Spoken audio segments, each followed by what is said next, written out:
Good morning everyone, welcome back to all the subscribers out there, and if you're not subscribed, hopefully you will be by the end of the video I've got planned for today.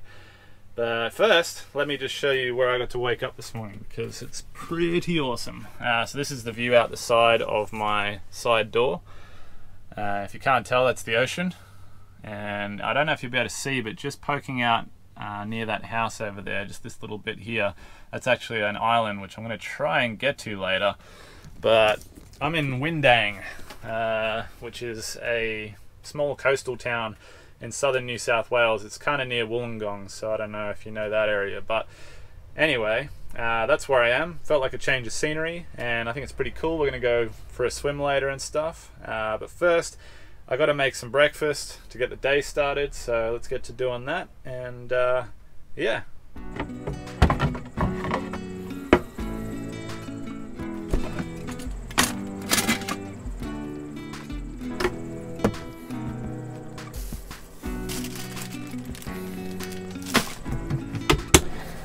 So one little thing I wanted to clear up from my last video, a lot of people were mentioning to me the roof height on the Ford Transits. I said that the roof height was too short for me and that the Sprinters and the Crafters were better. A lot of people have told me that the Transits are actually the tallest roof height. Now, maybe that's the new model because I didn't clarify, but within my price range when I was looking, was really only the older style, and the older style to me, unless there's another roof height that I'm not sure about, were just a little bit too short. So that's just to clear up for anyone that was talking about that.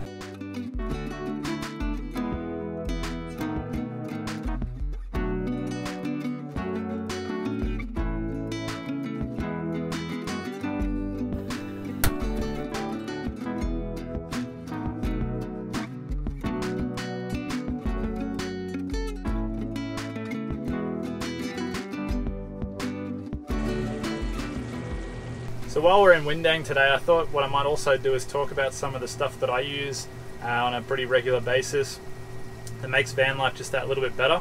One of the first things I was going to talk about is the glasses that I use. I've got two of them. I'm drinking out of that one at the moment, but I'll show you the empty one. This is it here. Basically just looks like a normal glass, except you can see it's made of plastic. They're actually like an unbreakable style of plastic, and they're sold specifically for motorhomes and boats and things like that. You can get them at most camping stores, but it just gives you that feel of drinking out of a glass without the risk of basically forgetting about it and driving down the road. Because if you've got any experience with camper vans, then you'll understand that eventually you will be driving down the road and you will hear a smash in the back and you'll go, damn it, I forgot to put the whatever it is away. I've done it before, so yeah, trust me on that one. So another product that I reckon everyone should check out is these little USB desk fans. It's just like a little personal fan, but I just think they're really useful, especially for people living in vans with limited power. They only use, well, this one only uses 3 watts, which is nothing. Like, you'll never drain your batteries using 3 watts. And they literally just plug into USB, so you could power them off a battery bank, or like me, I've just got these little USB outlets, so I just plug it in there, press the button, and it turns on. Now at the moment I've got my exhaust vent working over there, so you can probably hear that, but these fans are super quiet. They're really good for if you're sleeping at night and you just want that little bit of air blowing over you. And I use it when I'm not in the van, if I'm drying clothes or something, just to keep the air moving around. But yeah, these are definitely worth checking out, I reckon.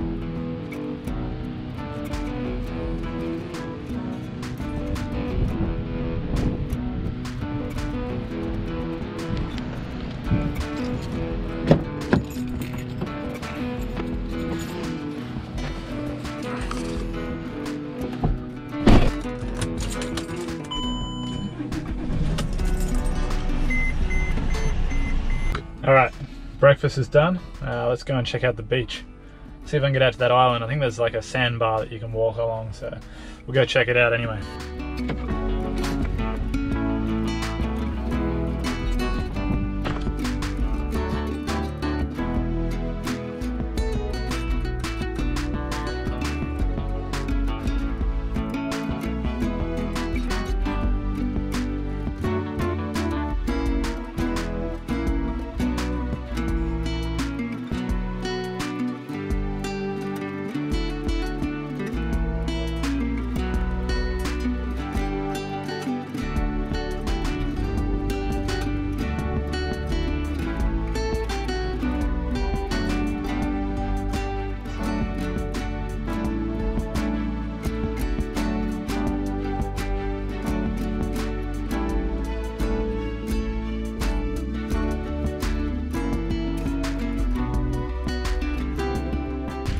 you can hear me because it's a bit windy, but I made it onto the island, and I'm actually on the sort of left-hand side of the island at the moment, and just speaking to one of the locals. I don't know if you can see them walking off down there, but apparently this would normally be underwater in high tide, so coincidentally I came here in low tide, so that's kind of cool. I'm going to try and walk the whole way around the island and see how that goes, but it's pretty awesome. I didn't actually realise how impressive Windang was, like aesthetically. There's a lot of nice beaches here, and it's on Lake Illawarra, so it's kind of, you got the lake mixed with the beaches and everything. It's awesome. Anyway, let's see if we can get around this island. I just found some pretty cool little rock pools, and there's some little fish and stuff in here. Because I'm filming with the GoPro, I can actually stick it under, so I'll see if I can show you some of these fish.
So after I finished the beach earlier, I took a little drive and found myself a shady spot under some trees, and I've just been chilling out here. I just felt like a little lie down, so yeah, just been hanging out.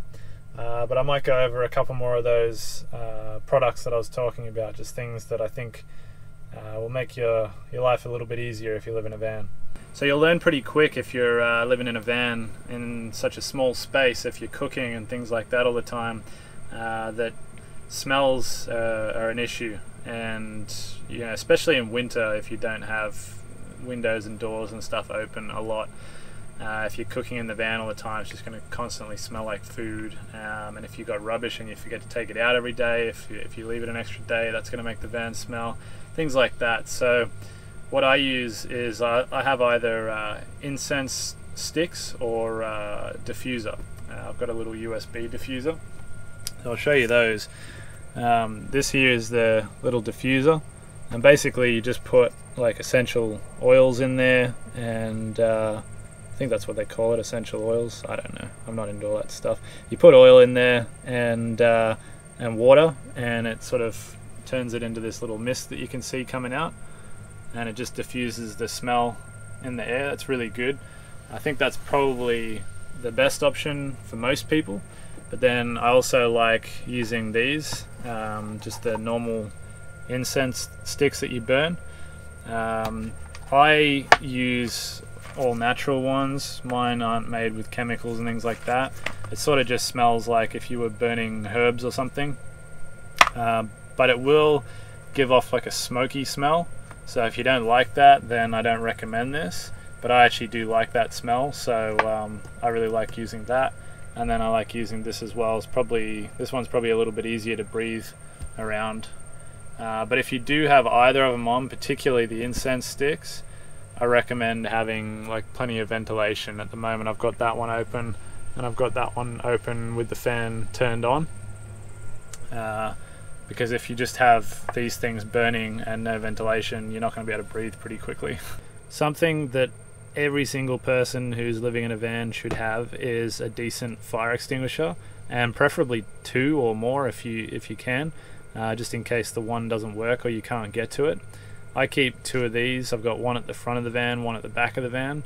So basically at the side entrance and then at the rear entrance as well.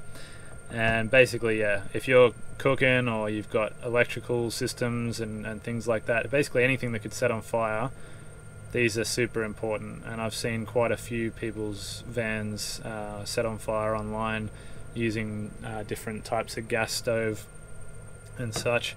So everyone should have one of these. Probably goes well with burning the incense as well if you are going to do that. Another thing I'd say is when you are burning this stuff, don't leave the van. Stick around, because it is essentially like a small fire, and you don't want to be leaving that around. So I'd say that, but also have a fire extinguisher handy. The last item that I wanted to talk about today is a little bit controversial. I've heard differing opinions on this, and I'll go through that in a sec. It's basically good old-fashioned paper towel, and I love using this. I use it every day. It makes van life a lot easier for me. A lot of people don't like using it because they think it's wasteful, and I understand that. If that's you, then that's no problem, each to their own. But for me, I find this stuff is super handy, particularly if your van only has cold water and doesn't have hot water. Because if you're trying to clean something like oil out of a pan with cold water, it's not that easy, especially if it's greasy or if it's, anything like that. So what I do is, after I've finished cooking with the pan, I get this, I wipe it out, I take out the majority of the stuff, so it really just needs a wipe after that, and I put that in the bin, and then I go and clean, well, not just the pan, but anything that I'm cleaning. If there's food on it or grease or something like that, I'll wipe it off first, and that way I have less waste going down the sink, because my sink actually drains outside, so it's better if it's just water that's coming out the bottom rather than food waste and things like that. And then I just throw that into a rubbish bag and dispose of it in a bin, and it's better for everyone else outside because I'm not dumping food waste on the floor. It's better for my sink because it doesn't get blocked up, and it's easier for me because it makes cleaning just that much easier. So I definitely recommend the paper towel in the van life, especially if you don't have hot water. And also, I've made mine pretty easy to use. I've actually got this little holder up here. I've just screwed it into the bottom of the shelf there, and it just sits there and you can pull it off as you need it. And the reason there's a little clothes peg up here, this is just a little tip for anyone who has one of these. If you have a little dispenser mounted like I do and you just leave it on a road trip, this will unroll itself and you'll come into the back and you'll find a pile of paper towel. I've done it many times when I've forgotten to secure it. You have like a pile of paper towel built up here. That's pretty annoying. So what I do is I get a little clothes peg and I just clip it up like that, and it stops it from freely rolling out when I'm driving along.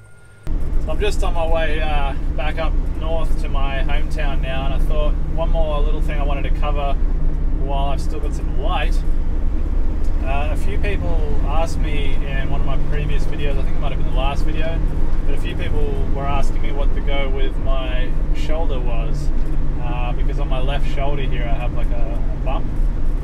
It's actually a bone that sticks up. It's the end of my collarbone. So I thought, well, we've got a little bit of light here, I might do a bit of story time and yeah, fill you in on why that's the way it is. Basically, when I was 18, I was finishing school. I just finished school actually. Literally that week had finished my HSC, which where I'm from is like your last test for high school. So I just finished that, and I went out to celebrate that weekend, and I did 2 days in a row of motocross. Basically, I went out on my motocross bike, but we just went out in the middle of the bush. We didn't go to any specific track or anything. And what I managed to do on the second day was I went over a little jump, and the bike basically kicked me over the handlebars, and I landed sort of on a combination of my head and my shoulder, and kind of like a spear in the ground. And I gave myself a severe head trauma, which is basically just a bad concussion, which, you know, gave me amnesia and all sorts of other issues. And I also got it's like a dislocation in my shoulder, but they call it a subluxation of the AC joint, I think it is. It's basically my collarbone tore out of the joint, and it sits above the joint now a little bit because it heals where it is, so you just end up with a bump. It still works fine. I still go to the gym and lift weights and stuff. It's never gotten in the way of me doing anything. It's just an aesthetic thing, and basically the doctor said I could fix it if I wanted to, but I would have to get a shoulder reconstruction, and they would have to cut off a piece of bone and stick some screws in, and it didn't sound very nice, so I just thought I'll see how I go with it. And yeah, it's like probably 11 years later, and it still doesn't really give me any trouble, so I just kind of left it how it is. But if you're wondering, that's why I have a little bump on my shoulder. So hopefully that clears that up for anyone out there who had that question. Anyway, that's pretty much it for this video, guys. I'm just going to cruise. I've got about an hour's worth of driving up north, and I'll be back in my hometown, so I'm just going to carry on doing that, focus on the road, and I'll see you guys in the next video. Make sure you like and subscribe if you haven't already.